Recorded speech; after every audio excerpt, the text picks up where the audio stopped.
The mess hall of the Galactic Coalition Military Academy was full of noise and laughter. Officers from 12 different alien species sat at long metal tables. They ate strange foods and drank colorful drinks. Some had scales, some had feathers, some had too many arms or too many eyes, but tonight they all shared one thing. They were all laughing at humans. Commander Cole sat alone in the corner of the room. He was 62 years old with gray hair and deep lines on his face. His uniform was simple and clean. On his chest, he wore medals from 30 years of military service. But he did not look proud. He looked tired. He held a glass of water and watched the scene before him with quiet eyes. At the center table, a tall insect-like creature named Captain was reading from a data tablet. Belonged to the species. They had hard shells, clicking mandibles, and compound eyes that saw everything. They were known across the galaxy for their strict military discipline. They believed in logic, order, and survival above all else. Captain held up the tablet and spoke in a loud voice. He was reading human history. He told the story of 300 Spartan soldiers who fought against 1 million enemies at a place called Thermopylae. The aliens around him burst into laughter. Their sounds were strange, clicks, growls, high whistles, but the meaning was clear. They thought the story was a joke. A massive reptilian creature slammed his fist on the table. His name was General, and he belonged to the species. They were 7 feet tall with thick scales and sharp teeth. They were born warriors, but they were also practical. General shook his head and said that no species could be so stupid. 300 against 1,000,000 was not brave. It was insane. Captain continued reading.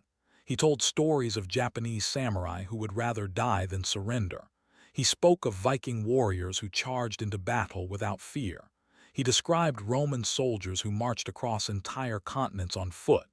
Each story made the aliens laugh harder. To them, these tales were nothing more than fantasy. Fairy tales that humans told their children to feel important. Lieutenant Amy Santos sat at a table near the door. She was 28 years old with dark hair and sharp eyes. Her job was to translate languages between species. She understood what the aliens were saying, and it made her angry. She gripped her cup tightly and stared at Commander Cole. Why was he not defending humanity?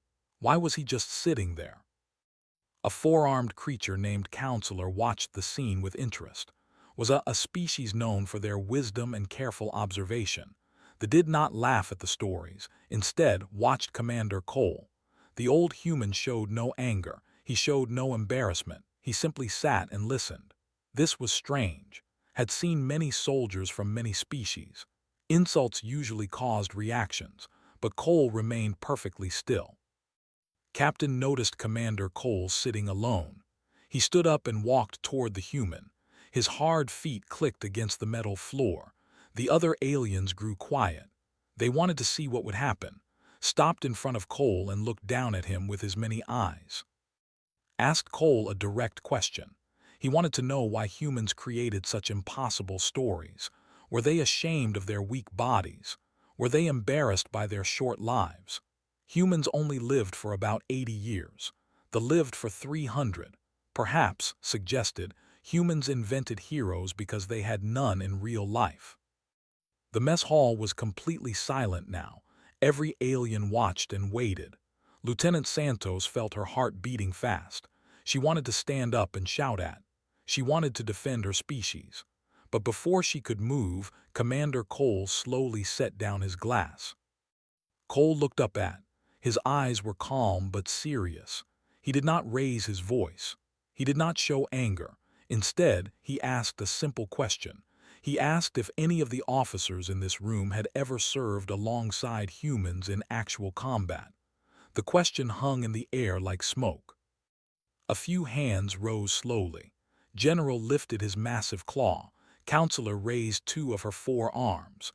A small bird-like creature at the back of the room chirped and raised a wing.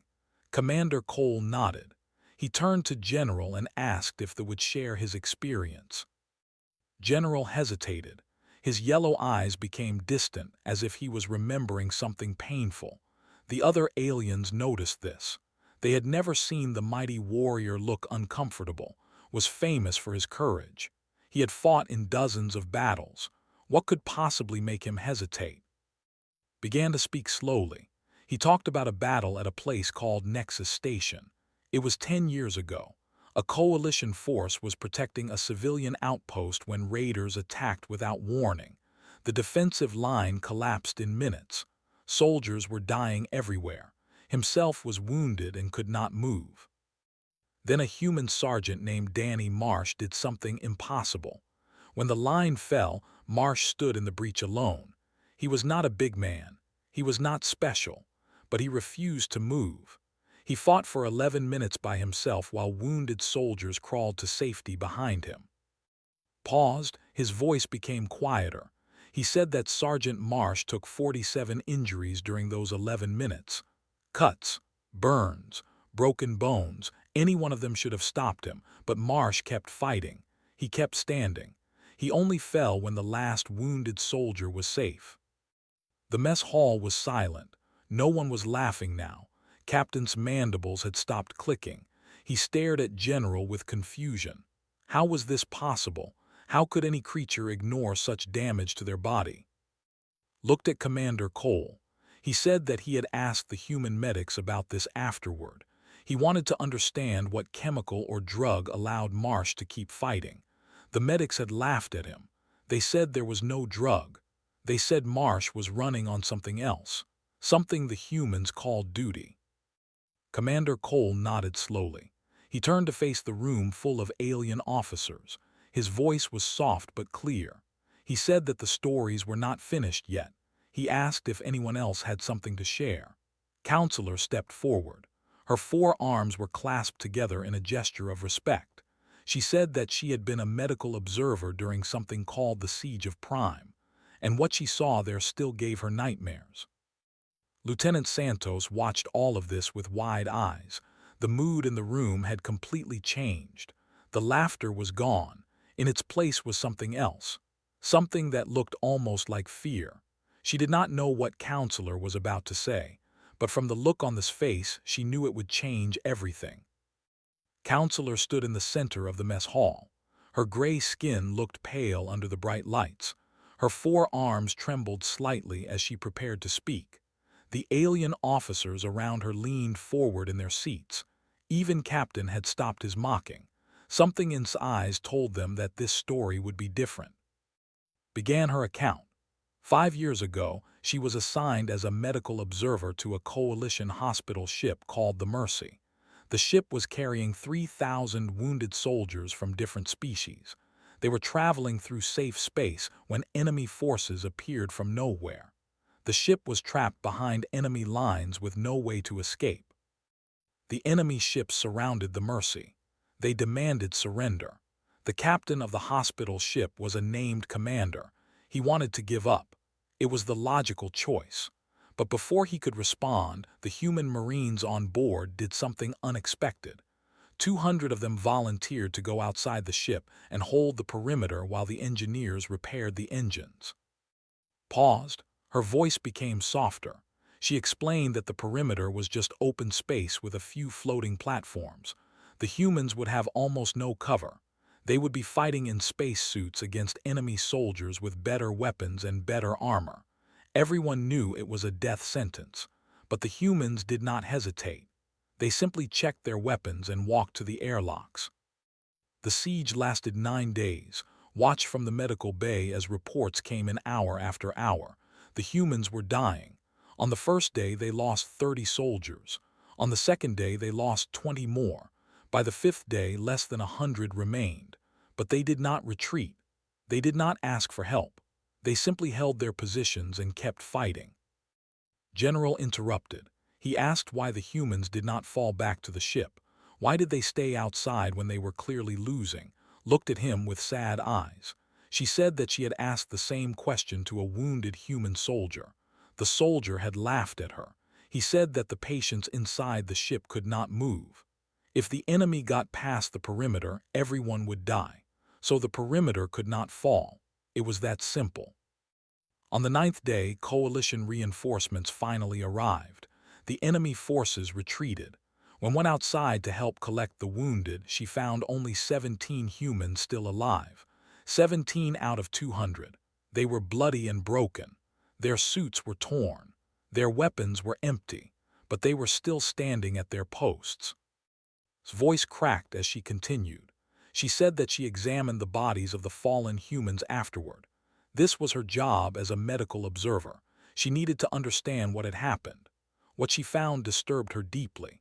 Many of the humans had continued fighting with wounds that should have made them unconscious. Some had broken spines. Some had missing limbs. One soldier had been blind for 2 days but kept firing his weapon based on sound alone. The mess hall was completely quiet. A scientist named Professor raised his claw. He demanded a biological explanation. This was impossible. No creature could function with such damage. There must be some drug or technology that the humans were hiding. Commander Cole smiled slightly and shook his head. Cole stood up slowly. He walked to the center of the room and faced the assembled officers. He said that he would explain, but they might not believe him. The truth was simpler and more terrifying than any secret technology. Humans, Cole explained, evolved on a death world. The aliens murmured in confusion. They knew Earth was a small planet in an unremarkable solar system. How could it be a death world? Cole continued. Earth's gravity was heavy. Its atmosphere contained a corrosive gas called oxygen. Its surface was covered with deadly radiation from its sun. The water was filled with predators. The land was filled with predators. Even the smallest creatures could kill with poison. But that was not the worst part. Cole said that humans were not the strongest creatures on Earth. They were not the fastest. They did not have claws or fangs or armor, so they evolved something else. They evolved the ability to simply not stop. Humans became persistent predators. They would chase their prey for days without rest. They would endure injuries that would kill other creatures. They developed the ability to ignore pain through pure willpower. Professor shook his head. He said that willpower was not a biological function. It could not override physical damage. Cole nodded and said that this was what made humans different. Other species evolved to survive. Humans evolved to endure. Their bodies could push past breaking points that other creatures could not imagine. What seemed impossible to thee or was just another day for humanity. Lieutenant Santos watched Commander Cole speak. She had never heard anyone explain humanity this way. She had grown up on Earth. She knew about the dangerous animals and harsh environments, but she had never thought of her home as a death world. To her, it was just normal. Now she understood why the aliens were staring at Cole with something like horror in their eyes. Captain spoke up. His voice had lost its mocking tone. He asked Cole about his own service record. He had seen the medals on Cole's chest. What battles had the commander fought? What had he survived? Cole's expression changed. For the first time, he looked uncomfortable. He was quiet for a long moment. Finally, Cole said that he had served in something called the campaign. The reaction was immediate. Several aliens gasped. General stood up so fast that his chair fell over. Counselor covered her mouth with 2 of her hands. Even Professor looked shocked. Lieutenant Santos did not understand. She had heard of the campaign, but only in whispers. It was classified. The records were sealed. All she knew was that it was considered the bloodiest conflict in Coalition history. Whatever happened during that war, the Coalition leaders had decided that the full truth should never be released. General spoke in a hushed voice. He asked if Cole was really there. Cole nodded slowly. His eyes became distant, as if he was looking at something far away, something painful. He said that he would tell them what happened, but he warned them that the truth was harder to believe than any legend. The truth was the reason humans told those stories in the first place. The aliens gathered closer. Even those who had been laughing an hour ago now sat in respectful silence. They understood that they were about to hear something important. Something that would change how they saw humanity forever. Commander Cole took a deep breath and began to speak about the machines that came from the darkness between stars. Lieutenant Santos felt a chill run down her spine. She had wanted the aliens to respect humanity. She had wanted them to understand. But now, looking at the fear in their eyes, she wondered if some truths were better left untold. It was too late now. The story had begun, and there was no stopping it. Commander Cole began his story with a simple fact. 20 years ago, the collective appeared at the edge of Coalition space. No one knew where they came from. They were machines, not the helpful robots that served on ships and stations. These were something else. They were cold. They were efficient. They had one purpose. They wanted to consume all organic life. The collective moved like a shadow across the stars. In 3 months, they destroyed 17 star systems. Billions of lives disappeared. Entire species were wiped out overnight. The Coalition sent its greatest fleet to stop them. 5,000 warships gathered at a place called the Nebula. They believed that their combined strength would be enough. They were wrong. Cole's voice became heavy. He described the first battle in simple words. The Coalition fleet was destroyed in 4 hours. 4,000 ships turned to dust and fire. The machines were faster. Their weapons were stronger. Their strategies were perfect because they had no fear and no doubt. They simply calculated the best way to kill and then did it. General nodded slowly. He remembered receiving reports about the disaster at. The Coalition had lost more soldiers in one day than in the previous 100 years combined. Leaders across the galaxy fell into despair. If their greatest fleet could not stop the machines, nothing could. Many species began preparing to evacuate to distant galaxies. Some simply gave up and waited to die. But the humans did something different. Cole said that when the Coalition Council met to discuss surrender, the human ambassador stood up and said 2 words, "Not yet." The other species thought the humans were insane. The machines had calculated that all resistance would end within 3 weeks. Their predictions were always correct, but they had made one mistake. They did not understand what humans were capable of when everything seemed lost. Cole explained that humans had a long history of fighting impossible battles. When other species saw overwhelming odds, they calculated their chances and retreated. This was logical. This was smart, but humans did not think this way. When humans saw overwhelming odds, something inside them changed. They became more dangerous. They became more determined. The closer they came to destruction, the harder they fought. The collective could not understand this. Their computers analyzed human behavior and found it irrational. Humans should have surrendered after the first defeat. Instead, they rebuilt their ships. They trained new soldiers. They developed new weapons. They refused to accept that the war was over. Lieutenant Santos listened carefully. She had read about the campaign in her history classes, but the records were always vague. They talked about victories and sacrifices without giving details. Now she understood why. The truth was almost too terrible to record. Cole described what happened next. The machines advanced toward the core worlds, where most of the Coalition population lived. 20 billion people would die if the machines reached them. The remaining Coalition fleet was too small and too weak to stop them directly. So the humans proposed something crazy. They would not try to win. They would simply slow the machines down. Human commanders created a strategy called the Bleeding Line. Small groups of ships would attack the collective at dozens of different points.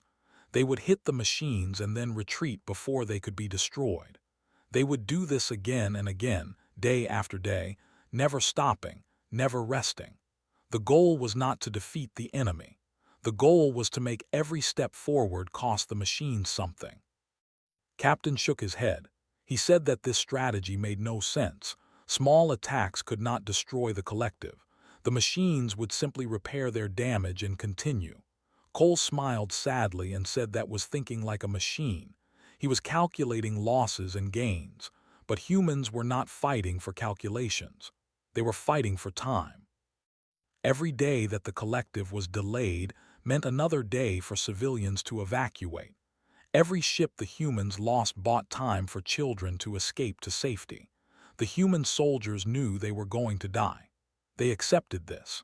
They considered their lives as currency to purchase the survival of others. The bleeding line held for 93 days, 93 days of constant battle. Human pilots flew until they collapsed from exhaustion. They would sleep for 2 hours and then fly again. Engineers worked until their hands bled. Medics treated the wounded knowing that those same soldiers would be back in combat within hours. Counselor spoke quietly. She asked how many humans died during those 93 days. Cole was silent for a long moment. Then he gave a number that made the room gasp. 47 million. 47 million humans died holding the bleeding line. It was the largest sacrifice in the history of any species in the Coalition. But it worked. The delay gave the Coalition scientists time to develop a new weapon. They found a way to disrupt the machine's communication network. Without their ability to coordinate, the collective became confused. Their perfect strategies fell apart. The remaining Coalition forces attacked and destroyed them piece by piece. General spoke in a voice filled with something like shame.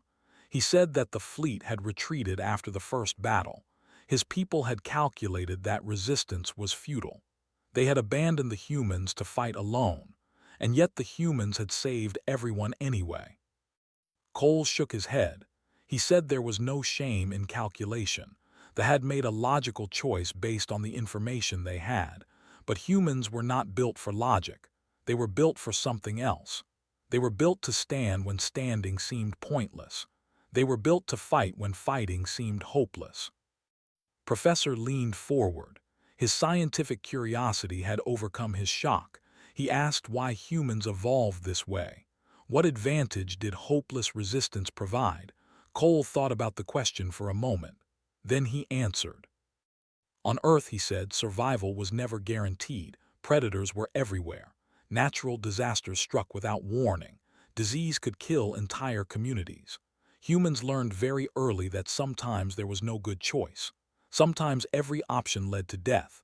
But humans discovered something important. If you kept fighting, no matter how bad things looked, sometimes the situation changed. Sometimes help arrived. Sometimes the predator made a mistake. The humans who gave up died. The humans who kept fighting occasionally survived. This lesson was written into human blood over millions of years. Never surrender. Never accept defeat. Keep fighting until your heart stops beating. Because as long as you are alive, there is still a chance. No matter how small. The mess hall was silent. The alien officers stared at Commander Cole with new understanding. They had thought humans were weak because of their small size and short lives. Now they realized the truth. Humans were terrifying precisely because of those things. They had nothing to lose and everything to protect. They would burn themselves to ashes if it meant saving one more life. Lieutenant Santos felt tears forming in her eyes. She was proud to be human, but she also felt the weight of that heritage. The 47 million who died during the bleeding line were not statistics. They were people with families and dreams.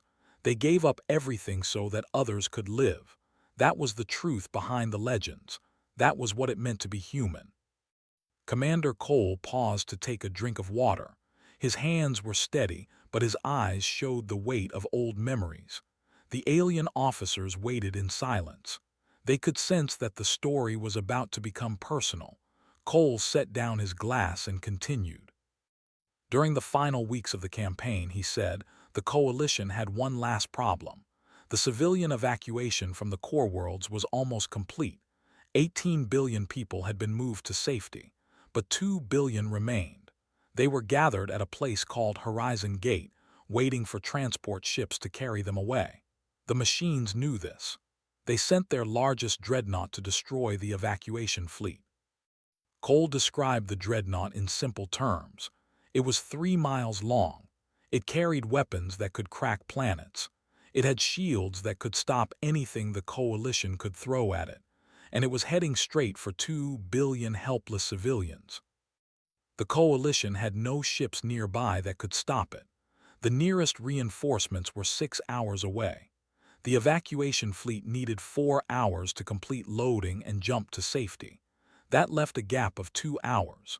2 hours during which the dreadnought would reach the civilians and destroy them all. But there was one ship in the area, a small human frigate called the Resolute.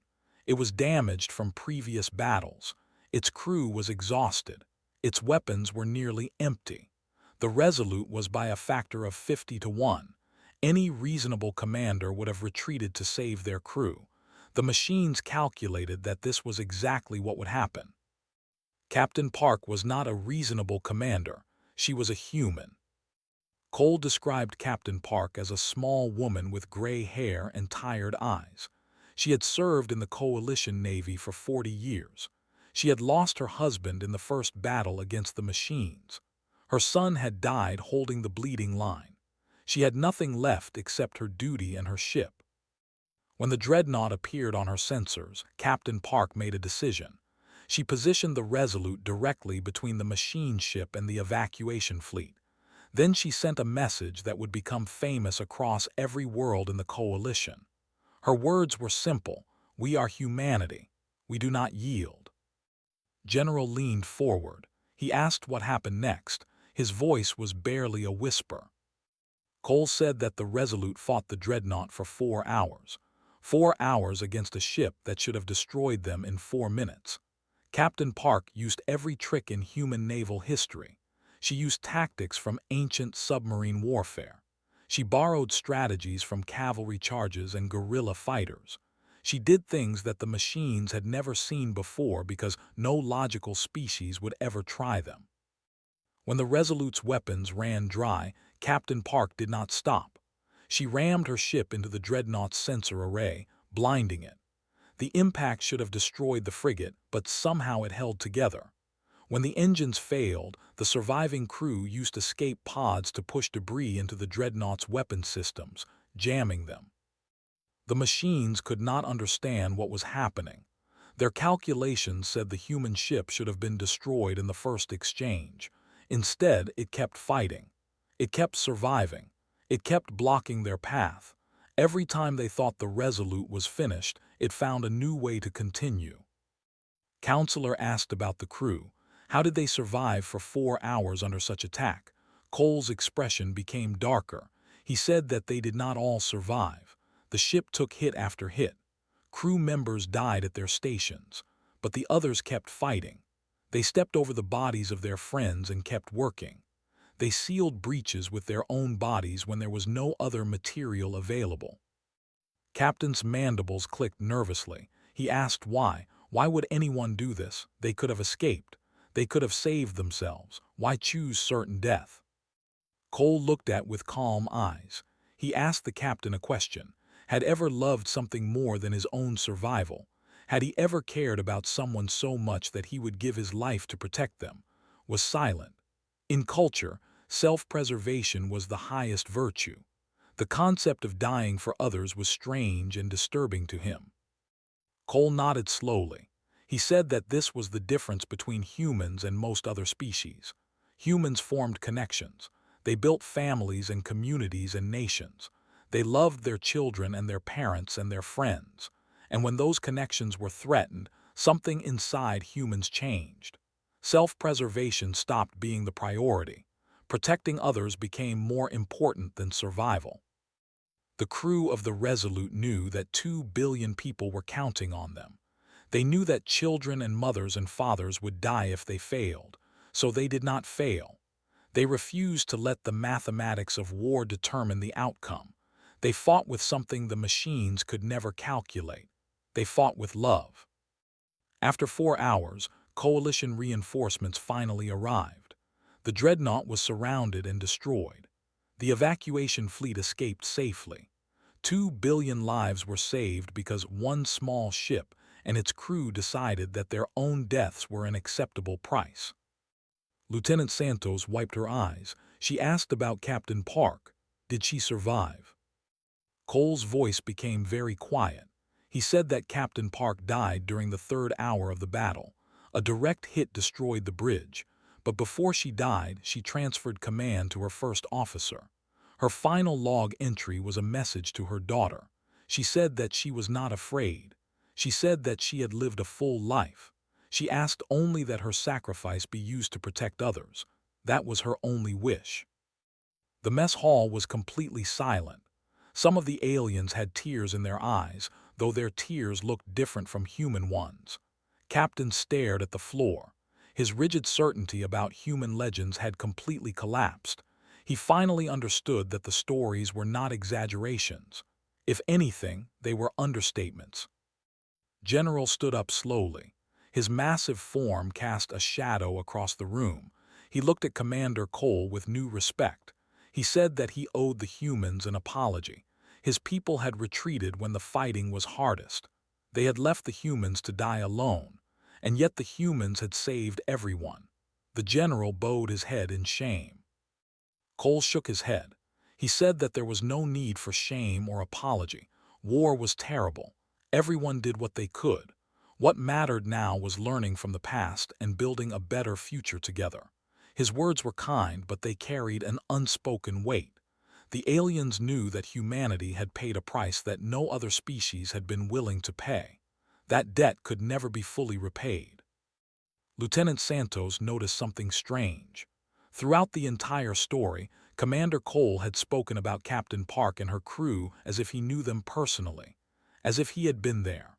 A cold feeling settled in her stomach as she began to understand the truth that Cole had not yet. Lieutenant Santos could not stay silent any longer. She stood up from her table and walked toward Commander Cole. Her voice trembled as she asked the question that had been forming in her mind. She asked how he knew so much about the Battle of Horizon Gate. She asked how he knew what Captain Park said in her final moments. She asked if he had been there. The mess hall became impossibly quiet. Every eye turned to Commander Cole. The old soldier looked at Lieutenant Santos for a long moment. Then he slowly raised his hands and held them out for everyone to see. His hands were covered in scars. Burn marks and old wounds crossed his skin like a map of pain. A slight tremor ran through his fingers, a permanent reminder of damaged nerves. Cole spoke softly. He said that he was the Resolute's weapons officer. He was one of the 3 crew members who survived the battle. He had spent 20 years carrying the memory of that day. He remembered every face, every name, every moment of those 4 terrible hours.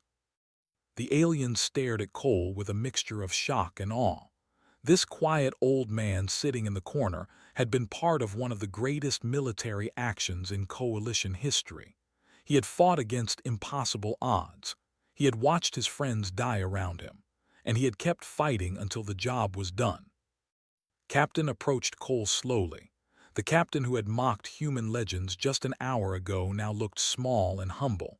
He asked Cole why he had not revealed this from the beginning. Why had he let the mocking continue? Why had he stayed silent? Cole smiled sadly. He said that truth was a heavy burden. Not everyone was ready to carry it. Sometimes people needed to discover things on their own. If he had simply announced his history, some might have thought he was bragging. Others might have dismissed his story as exaggeration. But by letting them hear from others first, by letting them ask questions and discover answers, the truth had more power. Counselor nodded her head. They understood this wisdom. Truth forced upon others was often rejected. Truth discovered was remembered forever. Cole had not just defended humanity tonight. He had taught a lesson that would spread across the galaxy. General spoke next. His deep voice echoed through the silent hall. He asked why humans told stories of ancient warriors. Why did they remember battles that happened thousands of years ago on a planet most aliens had never visited? What was the purpose of these legends? Cole turned to face the general. He said that the stories served a vital purpose. They were not just entertainment. They were instructions. Each generation of humans heard these tales when they were young. They learned about the Spartans at Thermopylae. They learned about soldiers who charged into certain death to protect others. They learned that ordinary people could become extraordinary when everything depended on them. These stories taught human children what was expected of them. When their moment came, when they faced impossible odds, they would know what to do. They would remember the legends and find the courage to match them. This was how humanity survived, not through superior strength or technology, but through the simple belief that giving up was never acceptable. Professor raised his claw. The scientist still wanted to understand the mechanics behind this phenomenon. He asked if this was some form of social programming. Were humans conditioned from birth to ignore their survival instincts? Cole shook his head. He said it was not programming, it was culture. Humans chose to tell these stories. They chose to honor sacrifice. They chose to celebrate those who gave everything for others. This was not forced upon them. It was who they were. Every human grew up knowing that someday they might be called upon to stand in the breach, and every human in their heart prepared for that moment. Captain spoke again. His voice had changed completely from the mocking tone of earlier. He asked if Cole would be willing to teach these stories at the academy. The other alien officers joined the request. They wanted to understand human military thinking. They wanted to learn from the species that had saved the coalition. Cole looked around the room. He saw faces that had been laughing at humanity an hour ago.